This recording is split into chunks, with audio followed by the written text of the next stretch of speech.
තෙරුවන් සරණයි. අපේ භාෂිත වික්‍රමපාල පුතුණුවන්ගේ සිරිසදහම් TV YouTube නාලිකාවට සම්බන්ධයෙන් පිළිබඳව අවස්ථා ලැබීම පිළිබඳව ගොඩාක් සතුටු වෙනවා. ඉතින් අද අපි බලාපොරොත්තු වෙනවා අභිධර්මය ඊටාම සරලව මුල සිටම සජ්ජායනා කරන දේශනා කරන වැඩසටහන් මාලාවක් ගෙන එන. එන අභිධර්මයේ පිළිබඳව මෙහෙමයි සඳහන් වෙන්නේ. ලෝකයේ තියෙන සියලුම දේවල් පරමාර්ථ ධර්ම හතරකට ගොඩවල් හතරකට වෙන් කරන්න පුළුවන්. තේරෙන භාෂාවෙන් කිව්වොත් කුලක හතරකට වෙන් කරන්න පුළුවන්. ඒ පළවෙනි කාරණය තමයි චිත්තං. දෙවෙනි එක තමයි චේතසිකං. තුන්වෙනි එක තමයි රූපං. හතරවෙනි එක නිබ්බාන. ඒ කියන්නේ පළවෙනි එක කාරණය තමයි සිතිවිලි චිත්තං. දෙවෙනි එක තමයි චේතසිකං. චේතසිකං කියන්නේ සිතේ ස්වභාවය. තුන්වෙනි එක තමයි රූප. හතරවෙනි එක තමයි නිවන. එතකොට පළවෙනි කාරණේ ගත්තාම චිත්තං කියන්නේ සිතවිලි. විවිධාකාර සිතවිලි තියෙනවා. හොඳ ඒවා නරක ඒවා රණ්ඩු වෙන්න, ගහ ගන්න, බැන ගන්න, කුමන්ත්‍රණය කරන්න, යුද්ධ කලබල ඇති කරගන්න. ඒ වගේ විවිධාකාර සිතුවිලි ඇති වෙනවා. තව සමහර අයට දන් දෙන්න, පින් කරන්න, උදව් කරන්න, සලකන්න වගේ සිතුවිලි ඇති වෙනවා. එතකොට පළවෙනි පරමාර්ථ ධර්මය තමයි චිත්තං, ඒ කියන්නේ සිතුවිලි. ඒ සිතුවිලි සෑම ජීවියෙකුටම පහළ වෙනවා.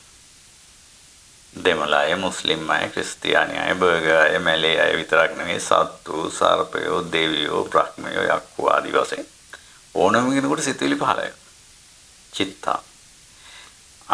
මේ ලෝකේ විතරක් නෙවෙයි දසදහසක් වල විතර නෙවෙයි අනන්ත ප්‍රමාණ විශ්වයේ යම් කිසි ජීවියෙක් ඉන්නවා නම් ඒ ඕනෑම ජීවියෙකුට පණ ඇති සත්වයකට සිතුවිලි පහළ වෙනවා.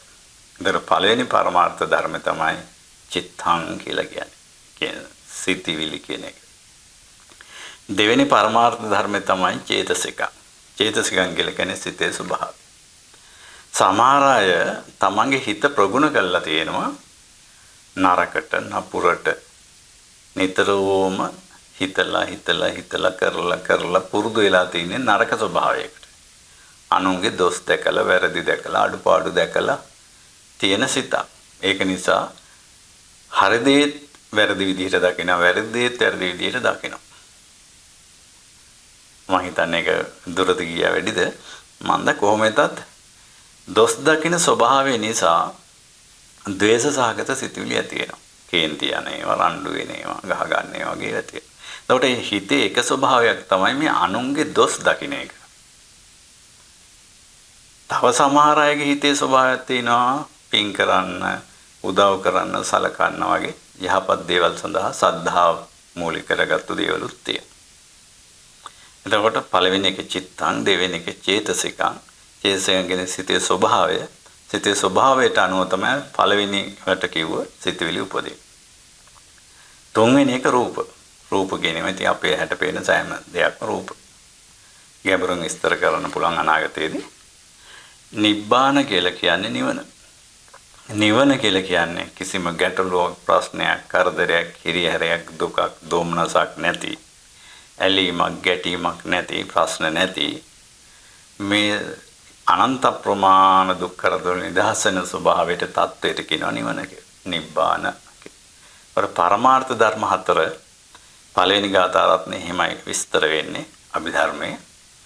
තත්ත වොත්තා විධම්මත්තා චතුද්ධා පරමත්තතෝ චිත්තං චේතසිකං රූපං නිබ්බාන මිති සබ්බතා. හැම කල්ලිම සෑම සක්වලකම සෑම විශ්වයේ අනන්ත ප්‍රමාණ සිටින සෑම සියලු ජීවීන් සම්බන්ධයෙන්ම අජීවී දේවල් සම්බන්ධ ජීවි අජීවි ඕනෑම දෙයක් වර්ග හතරකට වෙන් කරන්න පුළුවන්. මේ පළවෙනි එක චිත්තං, දෙවෙනි එක රූපං, චේතසිකං, තුන්වෙනි එක රූපං, හතරවෙනි එක නිබ්බාන. මම හිතනවා පළවෙනි ගාථා රත්නයේදී සඳහන් දේවල් ඊටාම උගත් කෙනෙකුට උනත්, පාසල් නොගිය කෙනෙකුට උනත්, ක්‍රිස්තු භක්තියෙකුට උනත්, ඉස්ලාම් භක්තියෙකුට උනත් තේරුම් යනවා ඇති කියලා.